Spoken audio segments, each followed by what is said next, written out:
Yeah, that's how I'm feeling. First of all, Shabbat Shalom, Islam, Assalamu Alaikum, peace and blessings to everybody. Shabbat Shalom. So yeah, man, um, we suffering the dots. This what we doing. So we know about ancient Egypt, correct? We know about ancient Egypt, correct? Where is ancient Egypt? Tamari, America. So we know this, right? We know this by now. So, first of all, I want to give a shout out to my brothers. Um, I love y'all, man. Y'all already know. And it is what it is. We suffering these dots. We trying to figure out what's going on. The Most High is sending downloads. We download. We download. We getting back to our ancient essence. We're getting back who we are. We are getting back who we are.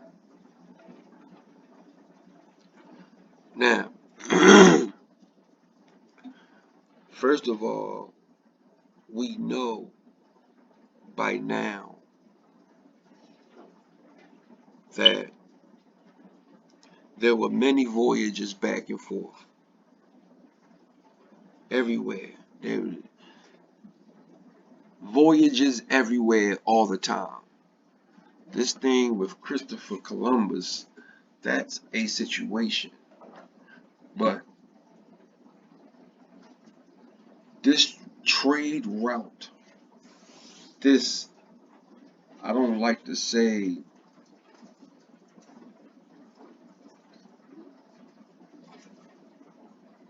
you know, getting this land or whatever. But, you know, we have a stronger situation that people might not understand. It is what it is. You either get down or you lay down. You either get down or you lay down.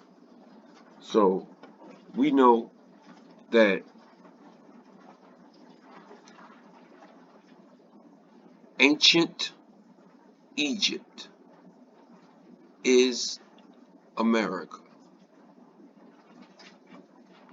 This is what we know. So we suffering these dots. We putting these dots together, right? By the way, I'm tired. I apologize. This kind of was like on the whim. I don't have no links together, nothing. It's totally raggedy. It's not put together real sweet. It's just something that I put together so I can communicate with my family. Okay, so don't look at it and be like, what was the God doing? So, yeah, let's get into it. So, they calling it myth, everything myth. So we already know that myths really mean the truth. Myth.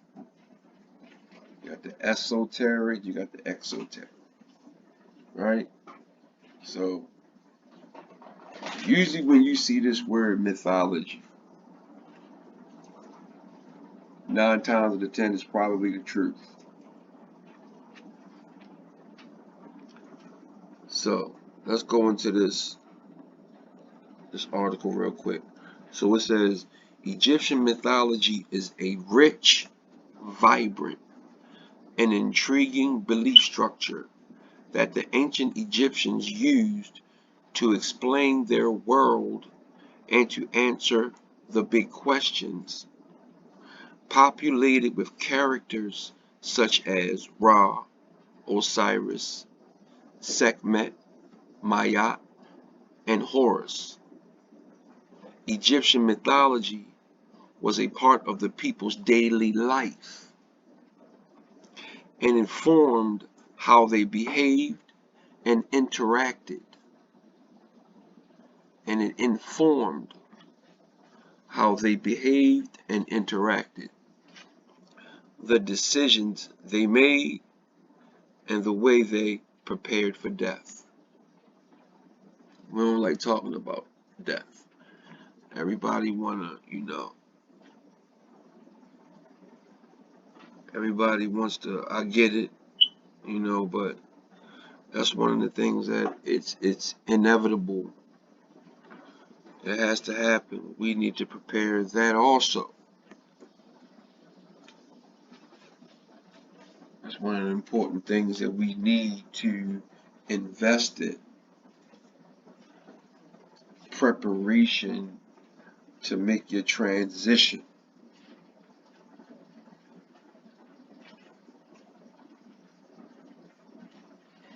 So be aware of that, brothers and sisters. Be aware of that. Cousins, y'all be aware of that. Make sure that we prepare for that also. We're preparing for this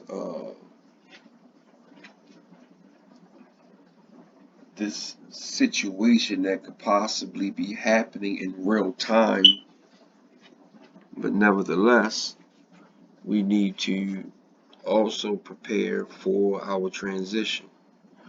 So it says, with the opening up of the Silk Road in 130 BC, well, we already know about chronology.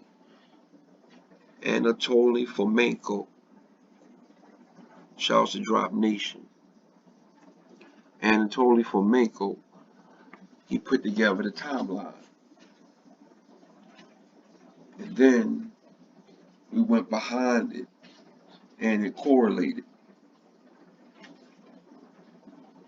So it's looking like the dates that we get in modern day narratives, the dates aren't accurate. The dates aren't accurate. So if you want to find out about these dates and this whole thing with Fomenko, holla at 432 to drop nation, drop radio, 432 drop radio, and Khan dropped and broke it down. So don't go to Anatoly, go to 432. That's where you go. Alright. So Egyptian mythology. Hold up. Where we at? Let me finish. Oh, okay. Alright. So with the opening of the Silk Road in, we know the chronology ain't right. Right? So Egyptian mythology, the truth, began to spread to other cultures, including those of Greek and Rome. So here we have, and like I said, I didn't set this up. So whoever wrote this, they have an understanding. They're vibrating on the right frequency. As they say, Egyptian mythology began to spread. So that would let you know that this ancient Egyptian heritage that we have in America is the heaviest information. We got the biggest and the best of everything. And now we're finding, well, there things have been found in the Grand Canyon different relics, different hieroglyphs, which are Metunetet. Uh,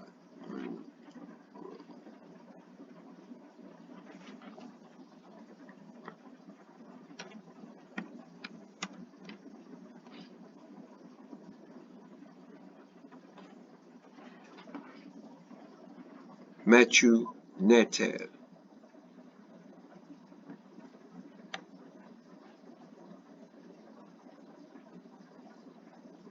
Let's see if we can find something that I could just run to real quick. PDF or something like that. Ebooks. I got my little brother's tablet I'm using right now, so y'all might have to work with me a little bit. Okay, so here's a good one. Okay, so it says the Metunetet, gods of Kemet.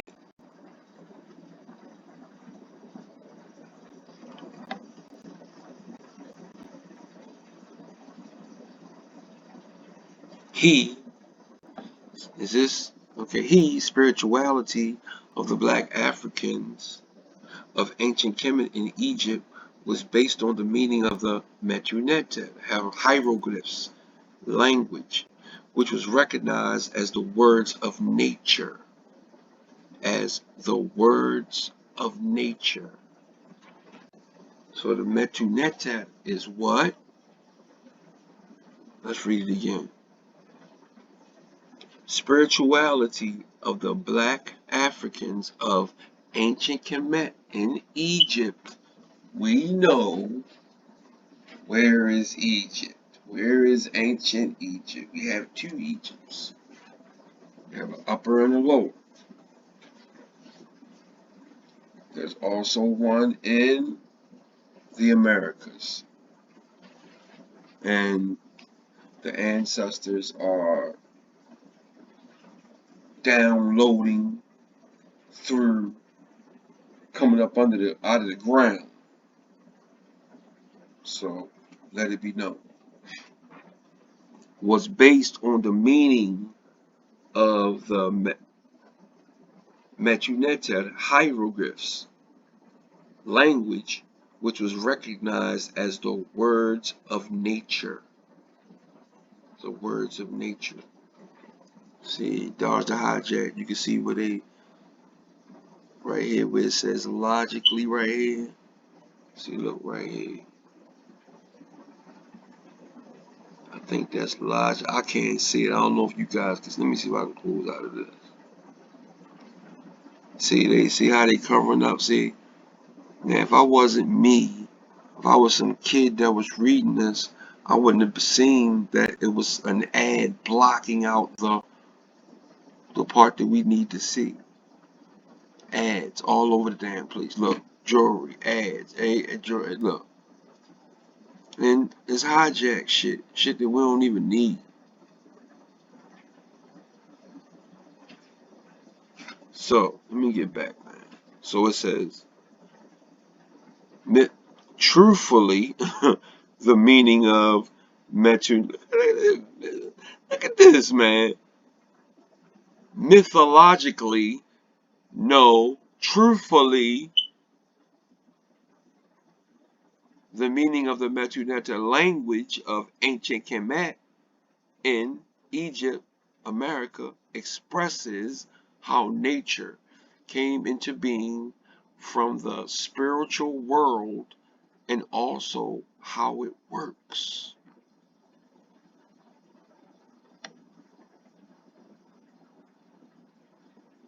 It says the meaning of the Metunetet language of ancient Kemet in Egypt symbolically expresses the principles of mind, body, and soul embodied in creation. At the core of the meaning of the Metunetet language of ancient Kemet in Egypt is the one atom that became 9. The atom can be understood as that which emerged from the primordial cosmic chaos known as noon, from which the universe was created. Noon. I just did a video on this, and I'm seeing more that's correlating, okay, so let's get some more of this, man. It says the Africans of ancient Kemet taught that the meaning of the Metu Neter language of ancient Kemet in Egypt states that the physical world is an expression of the metaphysical world, which was born from the new none. We might as well say none. That's none. So this is the real none. So this is the real none. So these nuns that the Catholics use, no, no, no, no. Look, my computer jumping all over the place. Yeah. Y'all know it's me. Let's get it. So where we at? Born from the none, right? In the meaning of the Metu Neter language of ancient Kemet spirituality, the atom is the Adam. The Adam is an androgynous personification of Neched. Neched. The atom is androgynous personification of Neter. Neter, or nature, produced from the none. Produced from the none. This site that I'm on is jumping all over the place. Look at this thing go. This stuff popping up all over the place. Different stuff. Every time I turn around, somebody doing something. Well, we in class right now. So, yeah. Shouts to Eileen, cousin. You already know. Shouts to Eileen, cousin. You already know. So let's read. It says, the atom was divided into 9 nechers, starting with the necher Shu, who is regarded as the god of air. The necher Tefnut represents moisture, and she is the companion of the balancing feminine energy of the masculine necher Shu. So let's get that back, y'all. Let's get that back. So the atom, right? Now,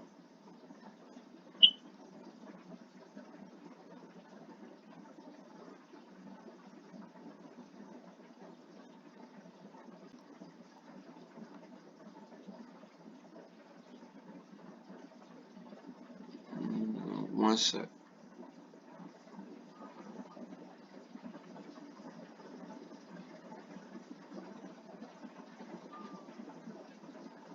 Okay.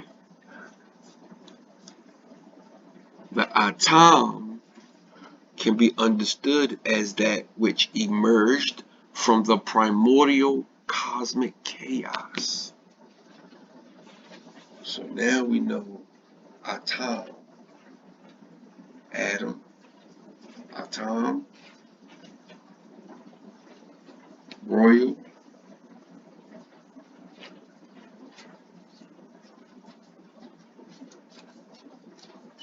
primordial,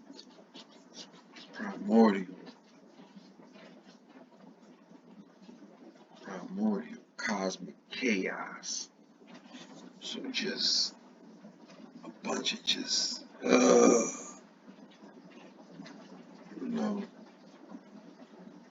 this is called none, from which the universe was created. The none, from which the universe was created. The none.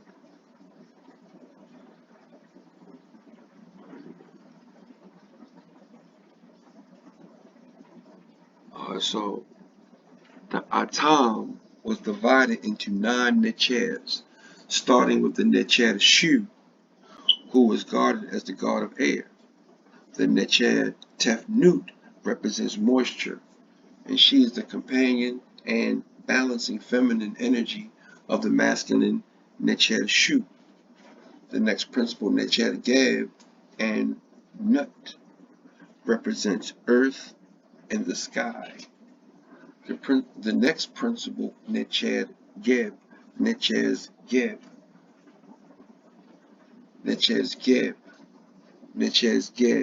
Nut, represents earth and the sky. Now, these are just representation. It says represents, not saying that it is and all this. It's just a representation. All right. These 4 Netru are the foundational elements of everything in the physical universe, and they also represent the polar opposites observed in the universe as masculine and feminine expressions of creative energy. Shout to Khan Drop. Cody Mayo Ahua.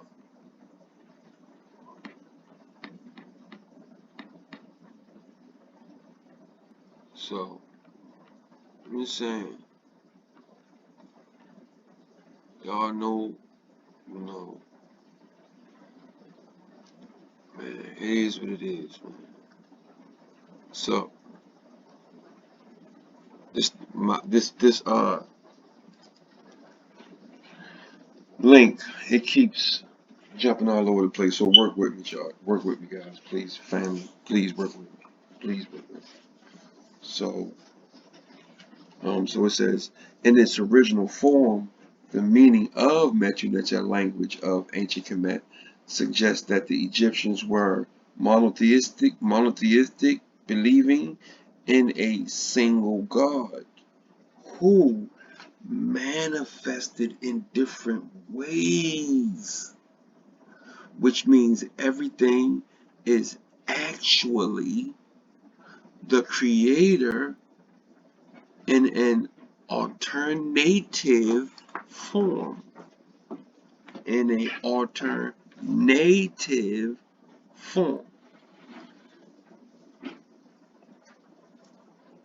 So it says the Africans of ancient Kemet in Egypt reasoned that all things of the universe return to the primordial source of none. This is our real none, family. In particular, the meaning of the Metu Neter language of ancient Kemet in Egypt points to the fact that the purpose of human consciousness was to realize that the person was a soul or a reflection of the Creator who needed to return his original form as part of the unexpressed but unified primordial none. Let's get that again. It says in particular, the meaning of the Metu Neter language of ancient Kemet in Egypt points to the fact that the purpose of human consciousness was to realize that the person was a soul or a reflection of the Creator who needed to return to his original form as part of the unexpressed but unified primordial none. The early Africans of Kemet, or Abyssinians, Abyssinians, Abyssinians, or I'll be seeing ya, Abyssinians, Africans, uh, uh, Al-Cable Land,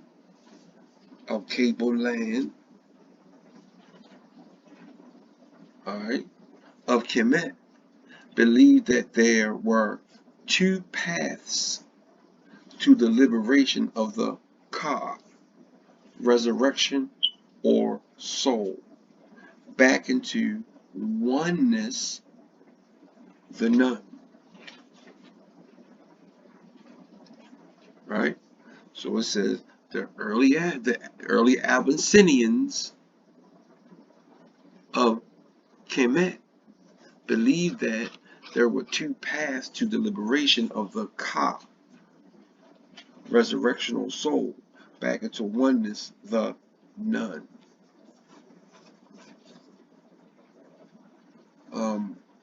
You know, been doing a lot of thinking, man. A lot of thinking, you know. And I just wanted to say to everybody, and my battery's going low. Darn. Alright, hold up. Let me plug up. Give me a sec, y'all. Give me a sec, fam.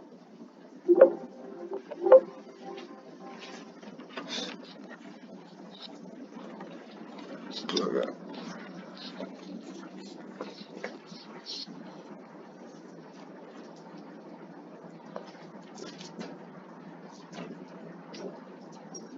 Yeah, let me get done.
Alright, so we know, excuse me, family, but now we know Metunetet, hieroglyphs found in the Grand Canyon. So yeah, this is what we know, right? And I said I apologize, everybody, because I didn't prepare this. I'm just going with my vibration, where my frequency is taking me.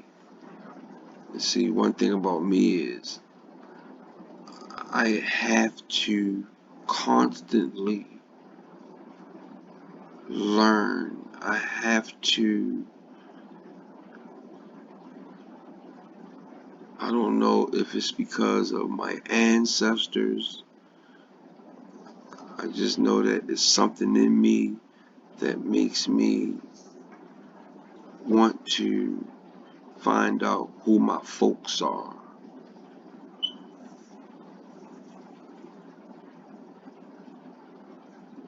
Yeah. So shouts to Dr. Aline, cousin. Alright, so, but this is what I wanted to say too, man. I wanted to also say that we all need to be careful. We all need to be focused. We all need to be vigilant. Because there are people paying attention. People are paying attention to what we are doing, family. People are paying attention to what we are doing, family. Focus. Pay attention to your surroundings.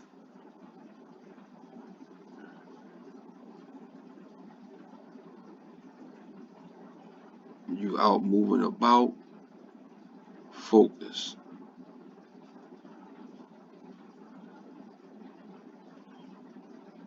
Yeah.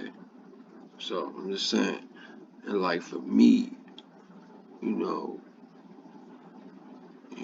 I don't really, for me, I like to be in the cut, man. I don't like to be like all in the. I don't want to be that guy that's like, nah, man. Nah, I'm good. I like being in the cut because somebody might need to get cut. No, I'm just saying, man. I don't like Front Street. I don't like Front Street. So it's good that I don't like Front Street because I get to pay attention to the loudmouth.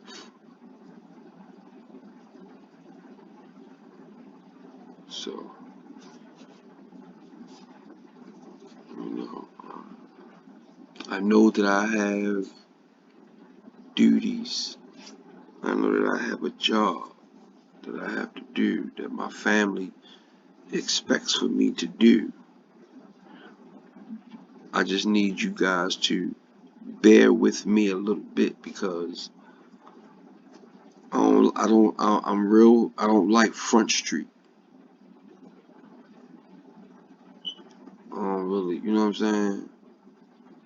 Like them guys, some of them guys, they like to be Front Streeters. I don't really dig it too much, because you really gotta be paying attention because our videos get a lot of airplay and people all over the world talk about our videos. See, me, I don't do this for views and conspiracy theories, and that's not why I do this. That's probably why I don't have no subscribers. That's right, why. But hey, this is my truth. This is what I do. It's my truth. And if you don't understand it, then that's happens to be your problem. So I enjoy my work.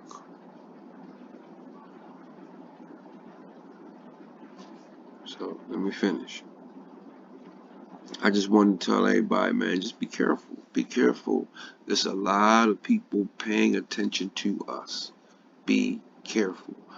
Don't get caught up in the hype. For me, I'm telling y'all because y'all family. I love y'all and I want y'all to know. So we're getting more knowledge and understanding. And understand, there's always invasions.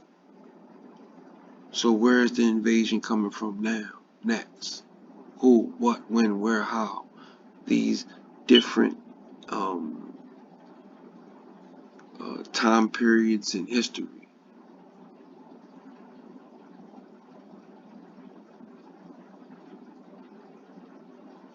You know.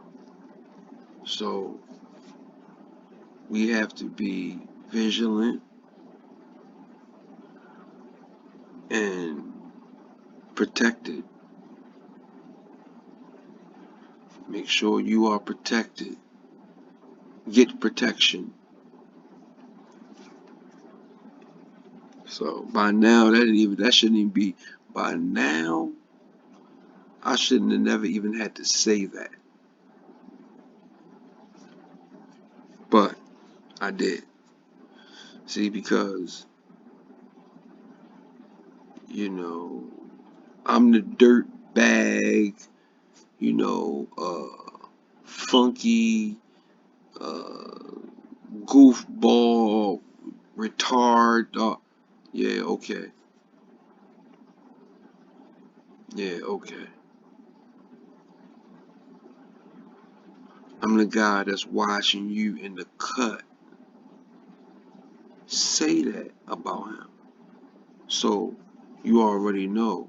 If we happen to be in the mall one day or walking down Rhode Island somewhere and I see you,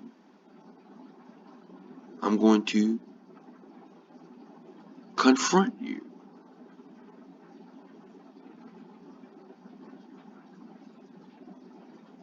So, but that's not even that's not my disposition. I'm not into that. The point is, like, YouTube is different. YouTube is different. It's not like face to face. You know what I mean? So it's a lot of mind games, especially when like you don't know. That's when there's really a problem. But when you become aware, now you're like, okay,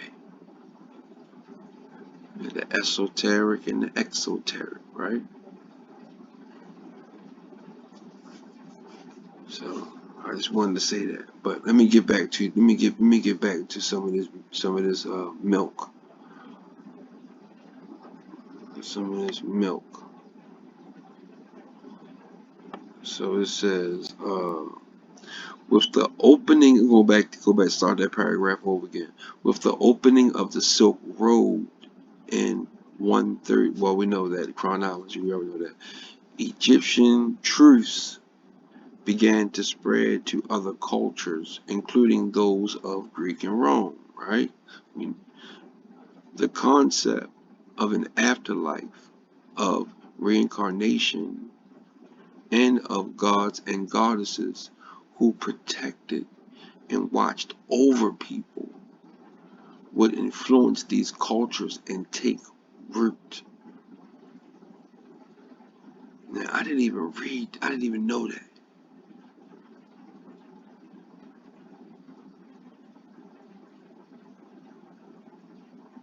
I didn't even know that. So, I just gave a whole sermon about protecting the people. All praises, man. All praise to the Most High, man. Simple as that. So it says the Egyptian truth abounds in symbols, metaphors, and unique stories. See, but about these ancient Egyptian stories is like there is substantial writing in rock. That's another thing. I done heard so many people say that um, the Syrians weren't real. Well, where the hell they get all of these relics and statues and stuff, things? That's another situation. But what I'm not going there right now. Let's deal with ancient Egypt.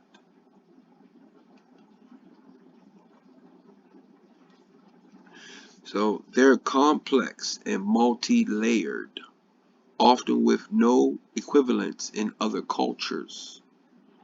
One such example is the view that the soul was made up of many components: the Ba, the Ka, the Ak, the Shut, and so on.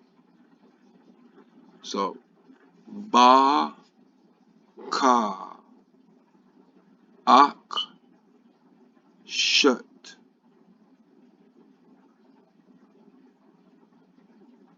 It's well worth getting to know this unique belief system in our series on ancient Egyptian truths. We try to simplify these big ideas, offering comprehensive guides that covers the myths, symbols, and modern relevance of this important ancient religion. See, they said ancient that time. All them other times it was just Egyptian faith. I mean, Egyptian buffoonery. But here they say Egypt. They say ancient. Exactly. They don't want. They don't want. They don't want the people to know. They don't want. They don't want these people to know that they talking about America.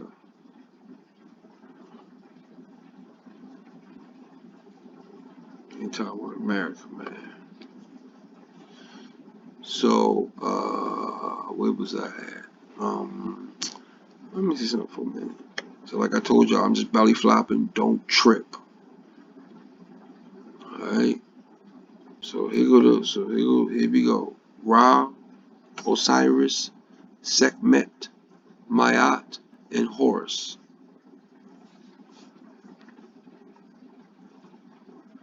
Okay. Shouts to Tahuti. You know, man, I'm gonna tell you something else too, man. You know, I had it on another computer. I might pull it up, but you know, we got evidence that these Egyptian gods were also Hebrews. So yeah, more knowledge and understanding, man. So let's talk about Ra. Alright. So it says Ra was the king of the deities and the father of all creation. He was the patron of the sun, heaven, kingship, power, and light. He was not only the deity who governed the actions of the sun, he could also be the physical sun itself, as well as the day. While he possessed many literal forms, Ra also expressed himself differently when combined with other deities. When associated with Amun, Amun, when associated with Amun, one of the great unknowable creator deities, he became Amun Ra and represented the raw universal power of the sun.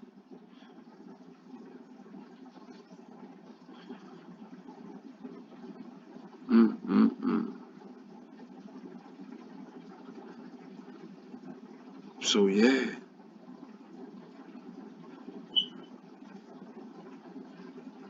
and you know, and I also heard uh, an elder say that it really wasn't a real beef between Hebrews and ancient Egyptians also heard that too. So I'm still digging on that, right? But, you know, I have been, okay, first of all, I woke up and while I was in my journey on waking up,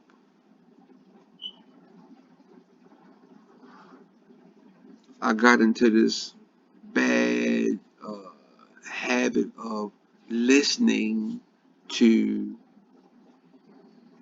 people, creators. So then I said, now it's time for me to start doing my own work.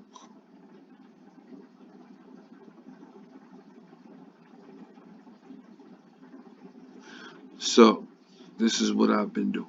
I've been doing my own work.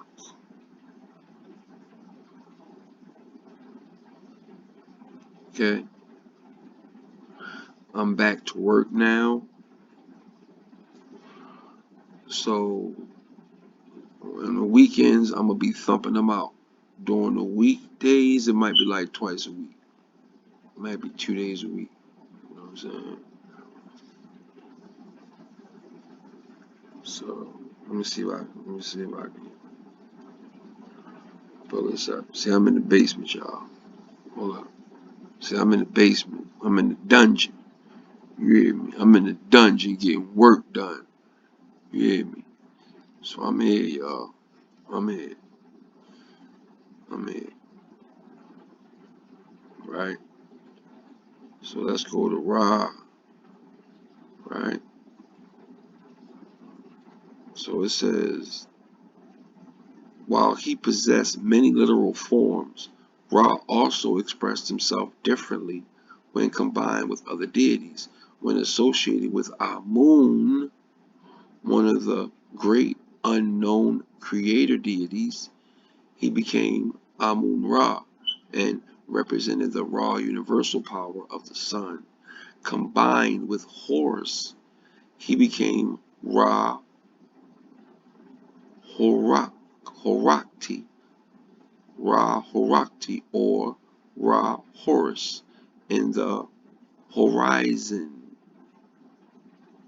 Horus represented Ra in human form as the pharaoh in ancient Egypt.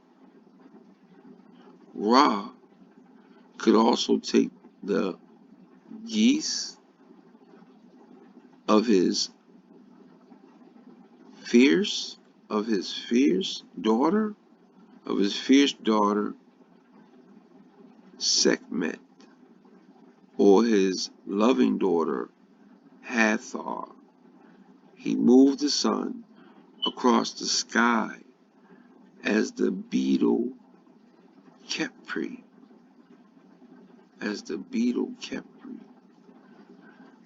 and brought it back through the underworld of a mythical barge. Hmm. And there's that word mythical again. A mythical barge. If it's mythical, it's probably true. So it says the Egyptians were an agricultural society living in a desert. So not surprisingly, the sun, and there be Ra, was an integral component of their cosmos, guiding their thoughts and actions. Look at this, Rosicrucian Egyptian Museum. So Rosicrucian is us too. Star seeds. Yeah. Rosicrucians are us too. Oh, see, I didn't know this was a Rose.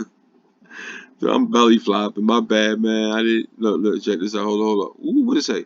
Rosicrucian Egyptian Museum, home of the largest collection of Egyptian artifacts on exhibit in Western North America.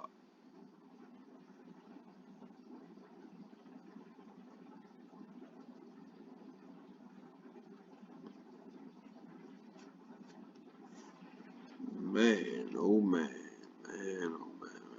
Listen, we're gonna be here for a minute, y'all. We're gonna be here for a minute, so we might as well pull up a seat.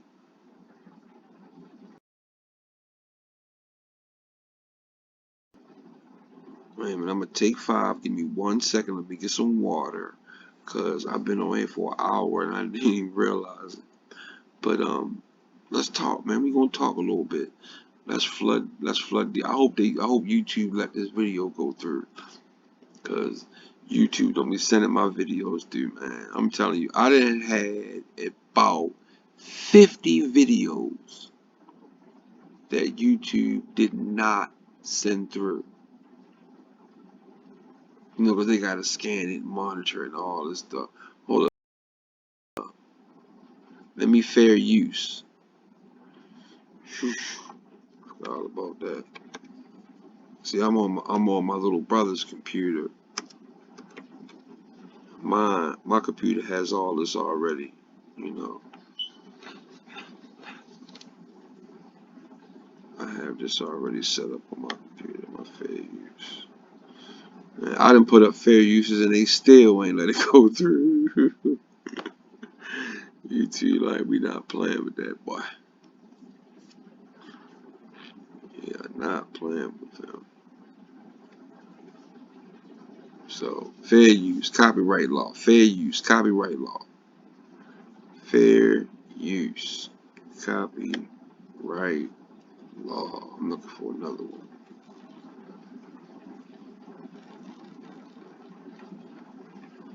Let's see. I told y'all I'm on my little brother's computer. Don't start busting my balls about it. You heard me, cuz?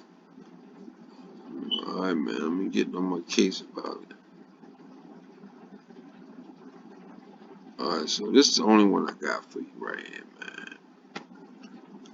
Fair use, man. Fair use, fair use, fair use, fair use. So, let's go back there. Okay, okay.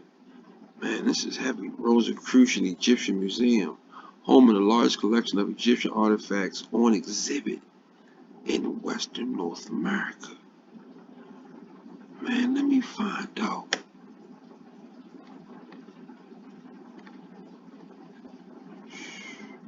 So much information, man. Nephi's, Maat. No, let's do some let's do some digging, man. Let's find out, cause I'm belly flopping. So it was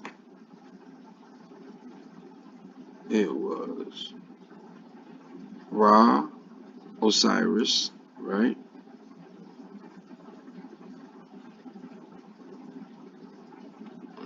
Okay, let's see what this. Okay, we seen this. Okay, let's see. We seen. Oh, my bad, my bad. So let's see. They got Osiris. Okay. I gotta take a break for a minute, y'all. Okay, here's Osiris. Here's Osiris. Osiris, god of the deceased, was the son and oldest child of Geb, the earth deity, and Nut, the sky goddess. His wife and sister was Isis, goddess of motherhood, magic, fertility, death, healing, and rebirth. It was said that Osiris and Isis were deeply in love with each other, even in the womb.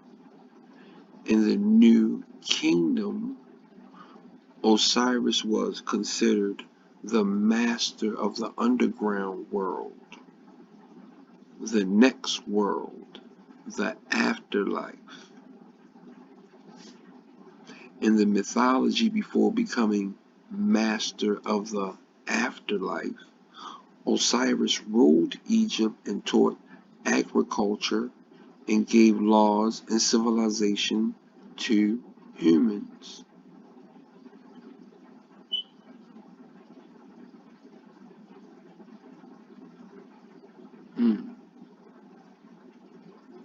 However, Osiris's brother Seth was extremely jealous of him. So Seth killed Osiris and cut his body into pieces, which he distributed around Egypt. Yeah, I know about this story. I remember reading this. With Osiris dead, Seth became king of Egypt, with his sister Nephis as his wife. Nephis felt sorry for her sister Isis, who wept endlessly over her lost husband. Isis, who had great magical powers, decided to find her husband and bring him back to life long enough so they could have a child together. With Nephis, Isis roamed the country, collecting the pieces of her husband's body, reassembling them, and holding them together with linen wraps. Isis breathed the breath of life into his body and resurrected him. They were together again, and soon afterwards, Isis magically conceived a child, Horus.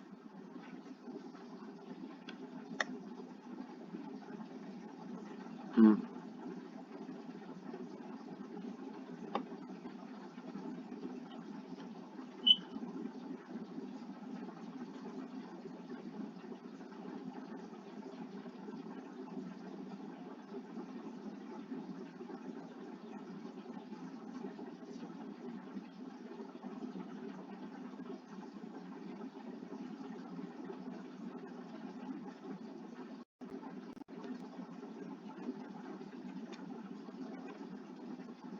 Hmm.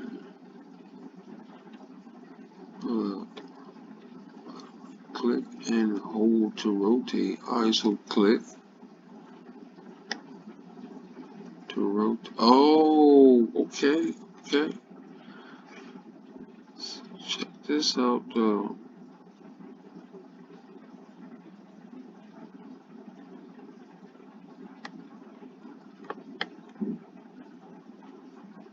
That's serious.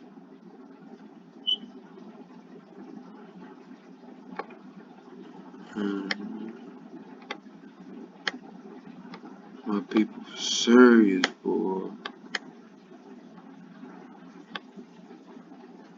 Alright, so what's the next one? Grain remnants. Grain remnants. Um,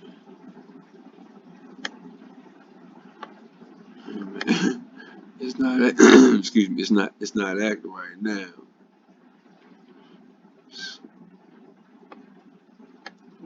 I don't know what I'm doing with this thing. That's the feet. Corn mummy. Oh man, what am I doing? Here we go.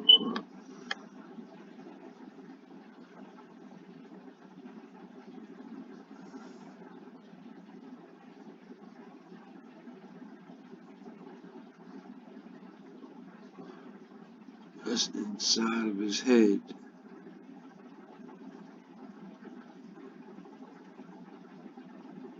Inside of his head.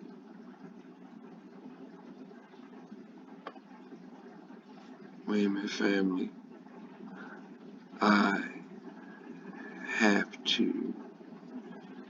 take one quick break. Give me 1 sec.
Shalom family, I'm back. I apologize. Some family stuff. Family stuff going on. You know, it's family. So, let's go to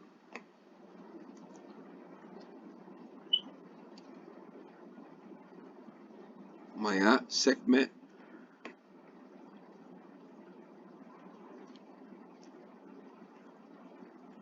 Sekhmet on here. There it is, Sekhmet.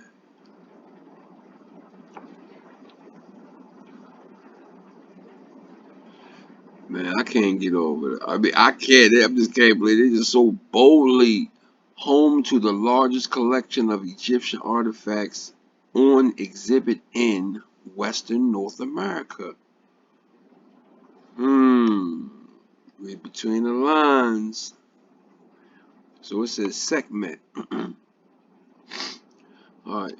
Whose name means she who is powerful, or the one who loves Maat, was the goddess of the hot desert sun, plague, chaos, war, and healing. She was created from the fire of the sun god Ra's eye. When he looked upon earth, Ra created her as a weapon to destroy humans for their disobedience to him, or for not living in accordance with the principles of Maat. Sometimes she is seen as the daughter of Geb, earth, and Nut, the sky. Sekhmet was depicted with the body of a woman with a lion head, wearing a sun disk. She was seen as the protector of the pharaohs and led them in warfare.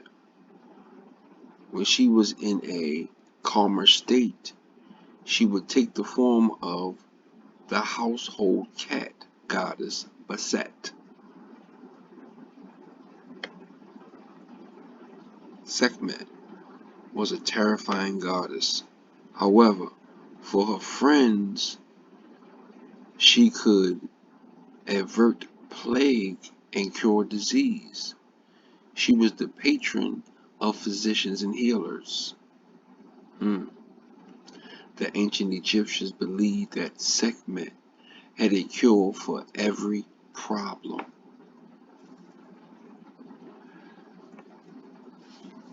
Sekhmet. In order to stay on her good side, they offered her food and drink, played music for her, and burned incense. They would whisper their prayers into her ears of cat mummies and offer them to Sekhmet. They believed that this was a direct connection to the deities and their prayers would be answered. Man, we talking ancient America. Sekhmet.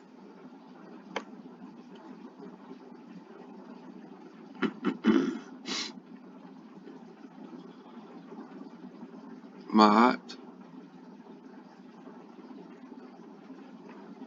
and Horus.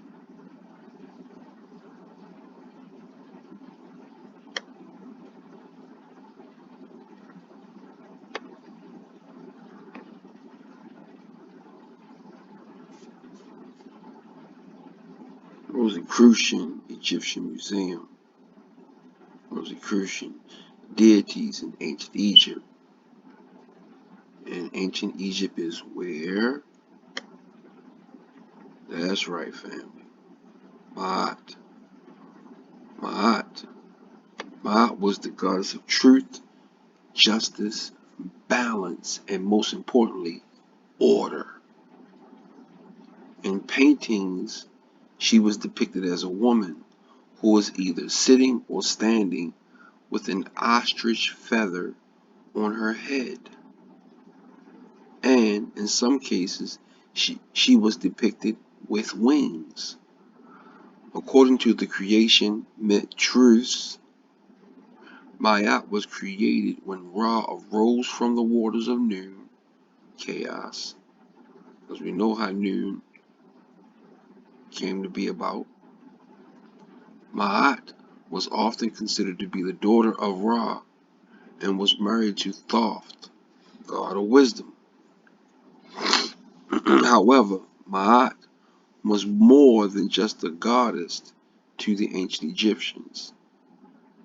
She represented the crucial concept of how the universe was maintained. The ancient Egyptians believed the universe had an order to it, and it was Maat who kept everything in balance. All praises to the Most High.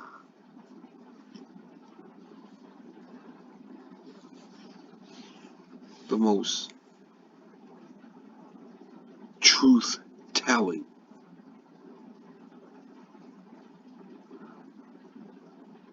more knowledge and understanding.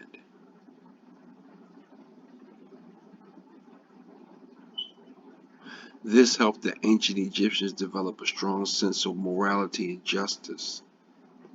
Ma'at was extremely important in achieving the afterlife.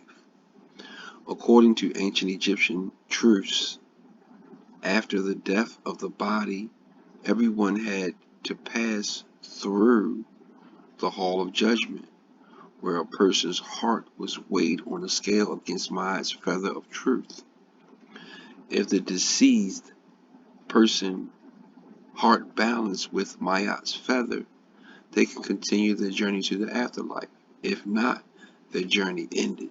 This influenced the daily actions of the ancient Egyptians.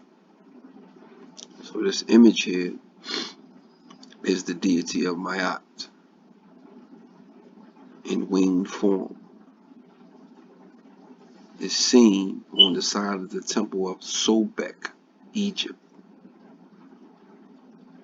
Taken by Flickr users Carlos Bustamante. Good looking, Los. Appreciate you on the flick.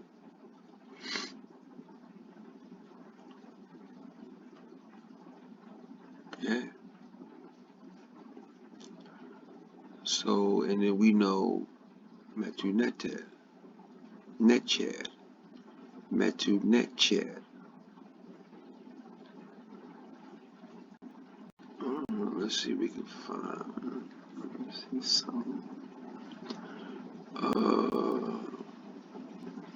You know, something else I was thinking about too.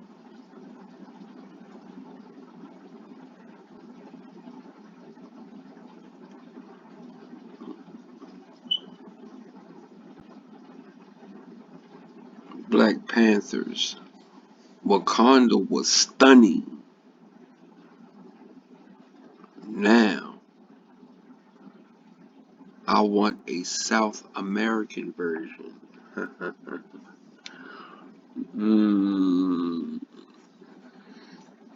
That is the only version.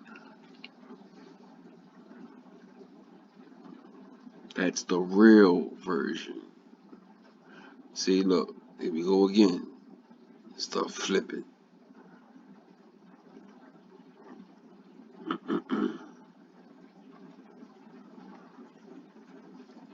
So I wonder what this, let me see something. What is this?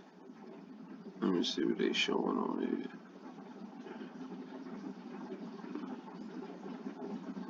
Okay, so let's get a little bit of this.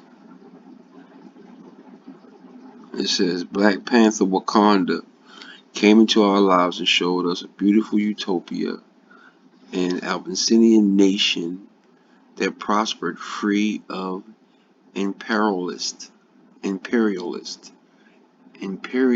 invasion.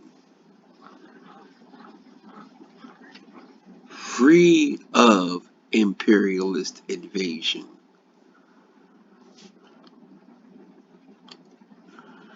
They starting to tell the truth now, man. Y'all, we just gotta be able to read between the lines, man.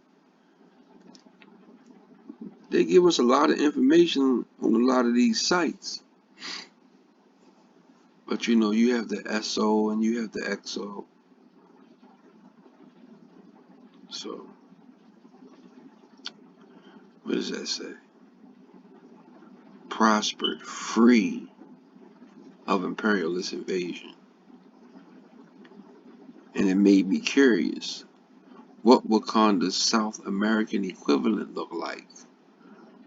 There are many reasons for why Black Panther is the best superhero movie Marvel has ever produced.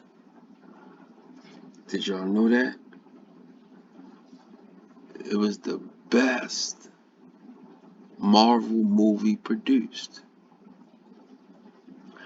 But one of its greatest strengths is the powerful message carried in the concept of the nation of Wakanda.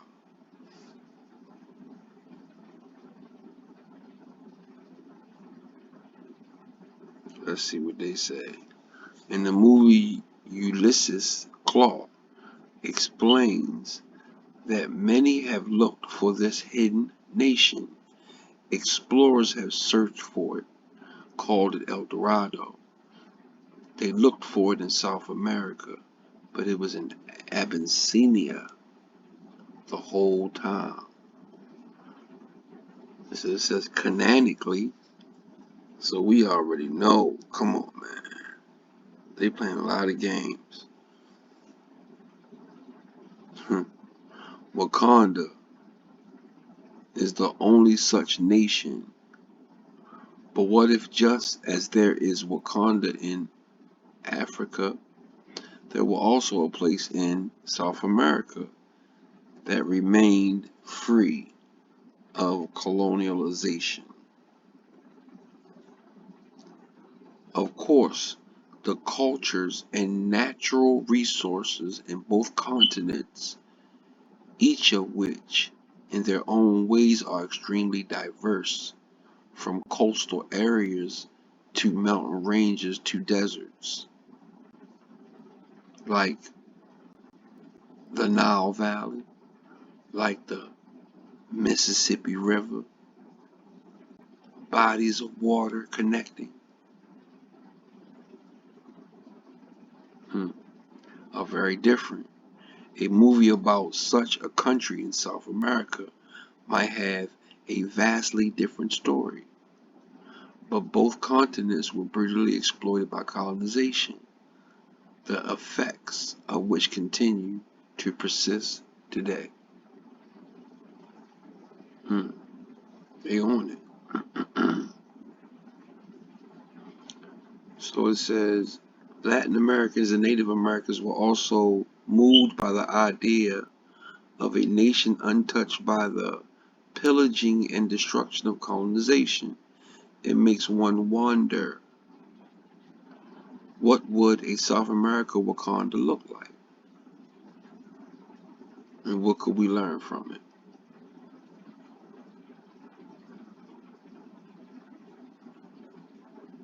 Oh my goodness, what would his population look like? Yeah, they goofy. I know they're not using these people. I know they're not using these people. Let me back up, man. I'm so used to them doing goofy stuff. Let me see. What is this? Okay. So it says, just like Africa, the Americans originally hold up, I'm so excited. Let me calm down. Just like Africa, the Americans, original inhabitants, built powerful civilizations. No shit.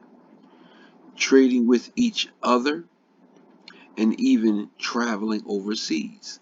See, here we go. We've been traveling back and forth, back and forth, back and forth, back and forth, back and forth, back and forth, back and forth, back and forth.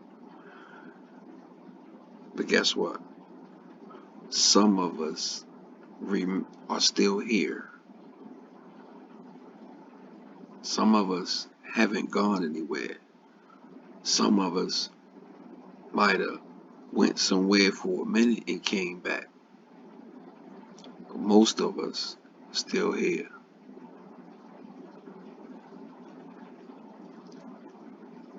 We are the Washataw. We are the Iroquois. Royal families.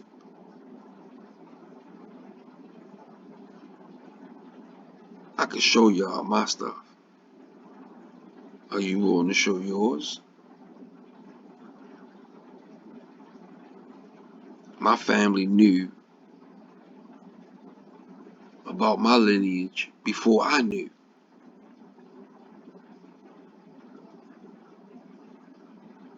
So, Sephardi's, we are the everything.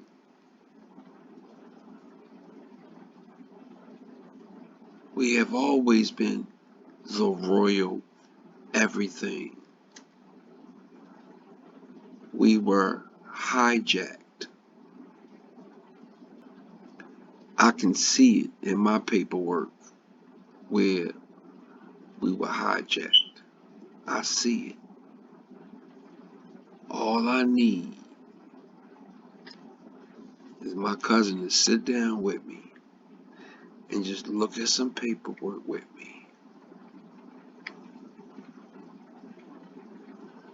And there's going to be some mad people.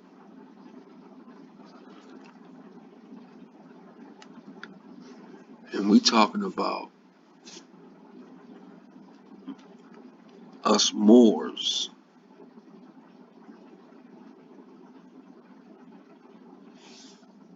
See, people go off the deep end when you think Moor. But we are these indigenous, aboriginal, Moor, Jew, royals, nobles. We are that. Like Big Judah say, we are the people. We are of the first generation.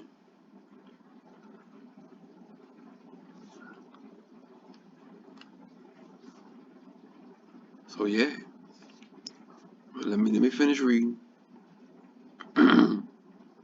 So it says, what would its population be like?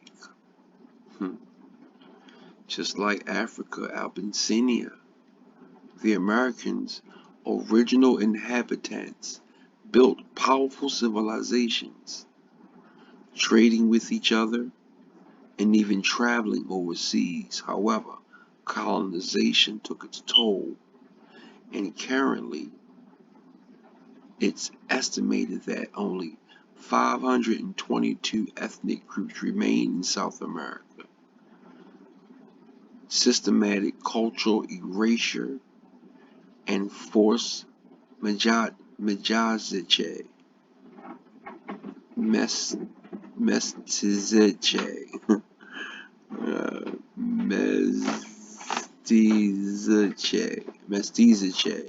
forced mestizaje.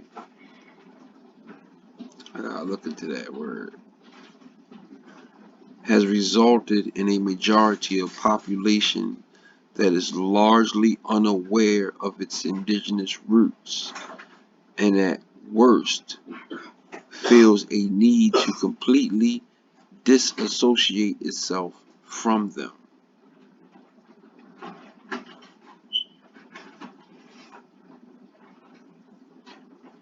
So it says, a South American Wakanda would depict a nation comprised of many ethnic groups working together for a common ideal, perhaps building a nation remnants in the Inca Empire. And they already know what's going on. But with input from more southern cultures and smaller nomadic tribes, there would be many differences between them and a variety of different lifestyles, but their respect for each other and their desire to protect their land would keep them together. Here we go. Talk about our land again.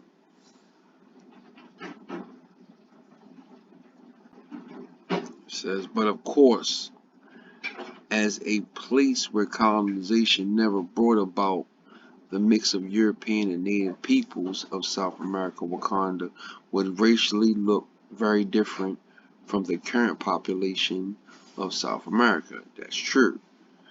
A film about this fictional nation,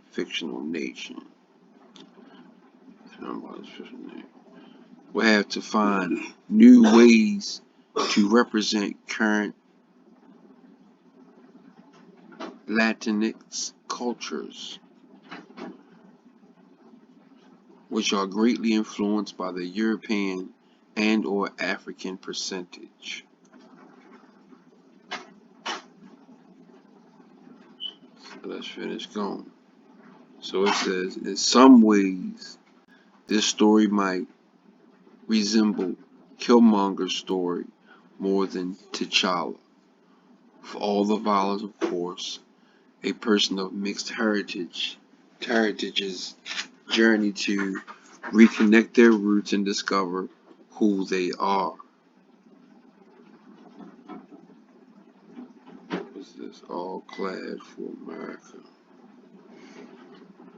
Seeing what's going on, man. We just belly flopping, man. So it said, how would they dress? One of the most fascinating parts of the Black Panther was to see the amazing outfits worn by all the characters created by the incredible Ruth E. Carter. It was already created before you created it, Ruthie. But it's all good though. Naturally, the outfits of each fictional tribe in the Black Panther are informed by their needs and their geographical location. The members of the Jabari tribe wear furs because they live in the mountains. The Kia's tribe wear thinner fabrics because they live in the warmer climate. All are inspired by different aspects of real fashion worn by tribes such as the Maasai, the Dogon, and the Zulu. And we do have a Zulu in America. Just as Abyssinia has been a plethora of colorful fashion to draw on, South America could provide equally beautiful wardrobes. No shit. Drawn from the variety of different tribes that reside in the jungles, mountains, and plains of the continent. There would be tribes living in the Andes, of course, showing off their colorful outfits. Dodge the hijack and these type looking people, because we already know, right? Me, Peru. What was that? My Peru? My Peru? Man, what is this, man? They got ads all over the damn place, man. I'm sick of seeing ads. Alright, there we go. There we go. Me, Peru. So dodge the hijack on these phenotypes. They were more Olmec looking. Do we know what we say when I say Olmec? Do we know? Well, for the newcomers, I will put some images up of the Olmec. Alright. So Olmec.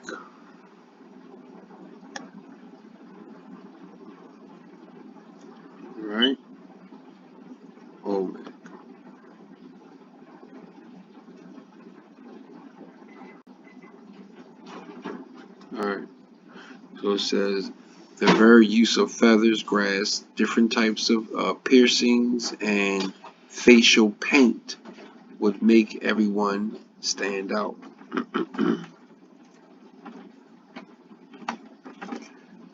Shaquan, dodge the hijack.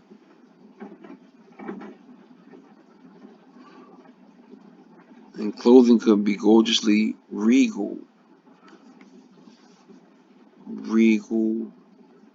Negro, royal.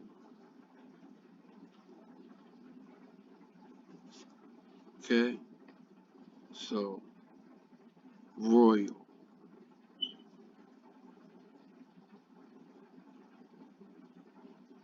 royal. So let's see if we can pull this up. Royal.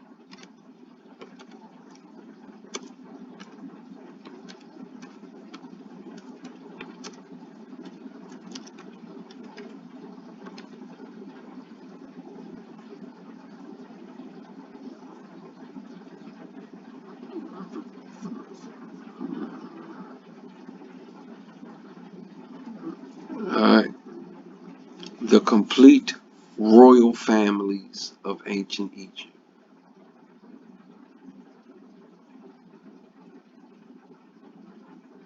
Alright. So that was one word that I picked up on looking through my paperwork, looking through my heritage, looking at my DNA, looking through my Y haplotype.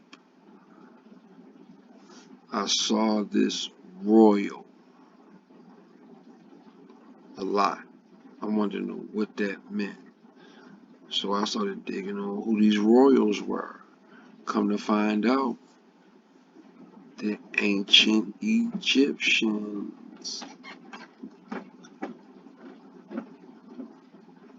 in America.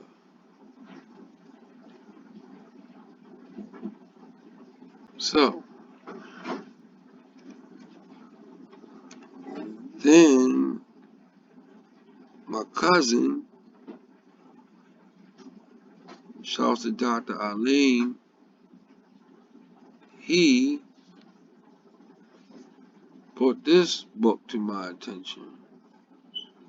I can't find it. It's driving me crazy. I've been looking for it like crazy, man. I can't find the book.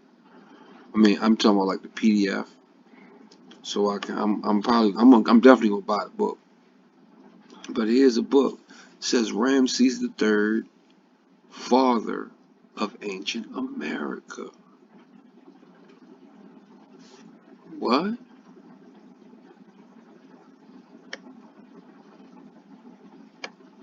Right?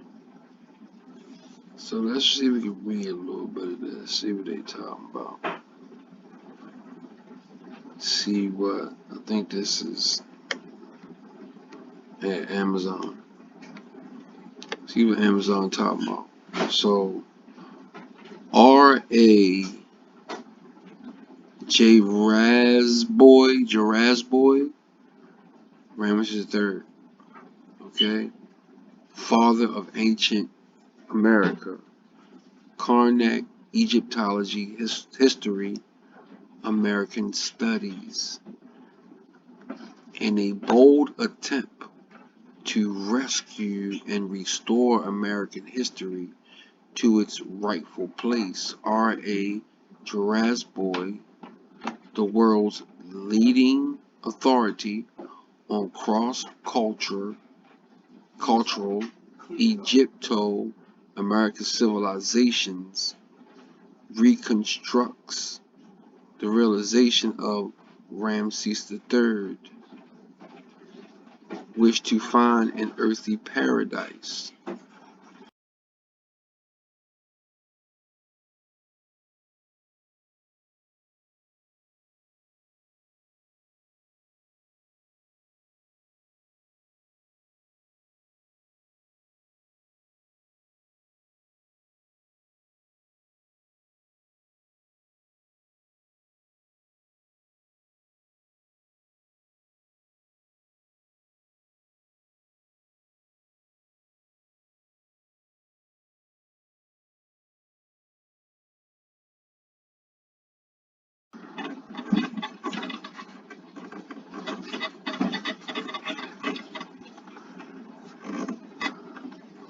Alright, my bad, family. I'm recording. I had to take care of something. So it says, this adventure leading him to the Americas. In this detailed comparative text, the author demonstrates through the use of 134 illustrations in religious, artistic, mythological, and other cultural correspondences, the presence of ancient Egyptian influence on the informative development of Mexico and on the United States. The evidence is convincing, the ideas cogently presented and argued, which leave no stone unturned. R.A. Jarasboy is the foremost scholar alive today on Mesoamerican civilizations. He is the author of Ancient Egyptians in the Pacific and a 3-volume work on Old World influences in the Americas. Man, the whole time I was reading that, my stepsons were in the living room fighting. It's 11 o'clock at night.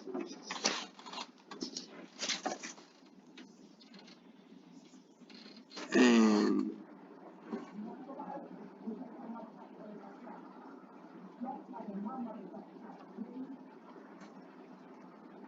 man, these youngins, man, young boys, man, I try my best to keep them focused, but at the same time, they are, man, they just kids, you know. But one of the things I had to realize is I can't do everything. I can't be in the middle of 2 teenagers fighting, because as soon as somebody hurts me, now what?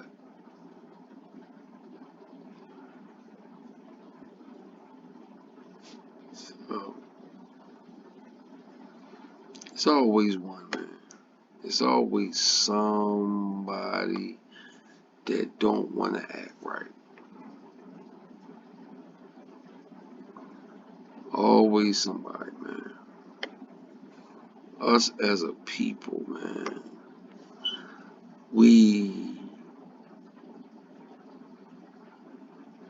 it's like we walk around with chips on our shoulders.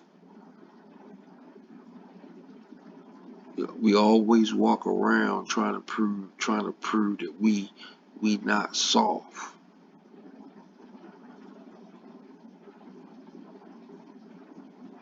We focus on that so much that we don't even pay attention to the real important things that's really going on.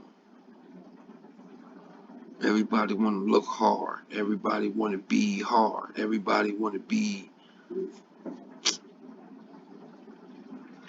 Same time, we just sinking and sinking.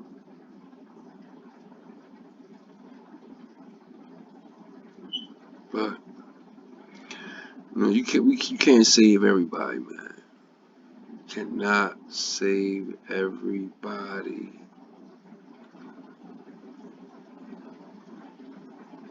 Some people don't even want to be saved. Some people don't even care. They just want to run amok.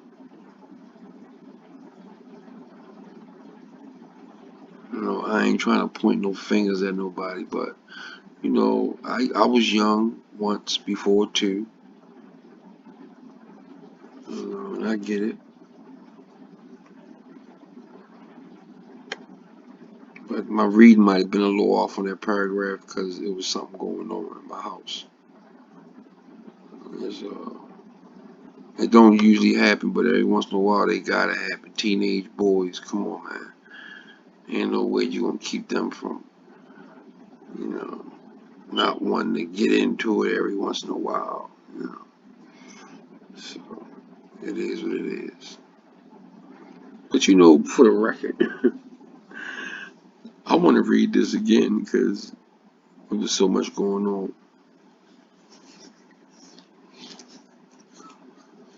All right, so let's go. It says, Ramses III, father of ancient America, Karnak, Egyptology, history, American studies, in a bold attempt to rescue and restore American history to its rightful place. R.A. J. Rossboy, the world's leading authority on cross-cultural Egypto-American civilization, reconstructs the realization of Ramses III's wish to find an earthly paradise. This adventure led him to the Americas. In this detailed comparative text, the author demonstrates through the use of 134 illustrations of religious, artistic, mythological, here we go, this mythological word again. So how you gonna have all artistic, religion, but then you gonna have something, man, that word myth. That word means true, that's what it means. The other cultural correspondences. The presence of ancient Egypt influence on the formative development of Mexico and on the United States. The evidence is convincing. The ideas cogently presented and argued, which leave no stone unturned. R.A. Jerasin Boy is the foremost scholar alive today on Mesoamerican civilization. He is the author of Ancient Egyptians in the Pacific and 3-volume work on Old World influences in the Americas. Man, that's another book. Old World influences in the Americas. So, I hope everybody get where I'm going. We 2 hours in, and we still going. So now we on Ramses III, the father of ancient America, man.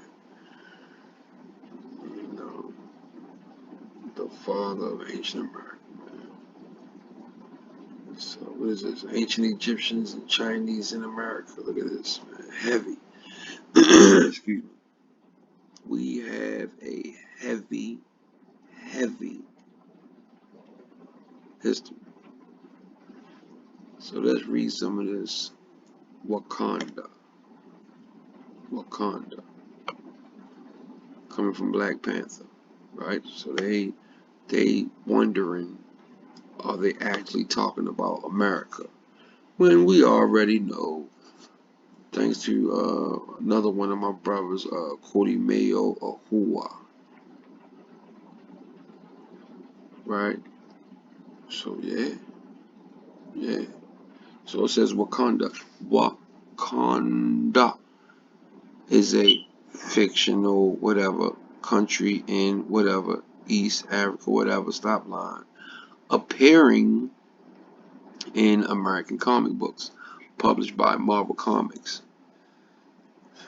Right, so it says it's located in sub-Saharan Africa, Abyssinia, South America, and is home to the superhero Black Panther. Wakanda first appeared in Fantastic Four, July 1966, and was created by Stan Lee and Jack Kirby. Wakanda has appeared in comics and various media adaptations, such as the Marvel Cinematic Universe.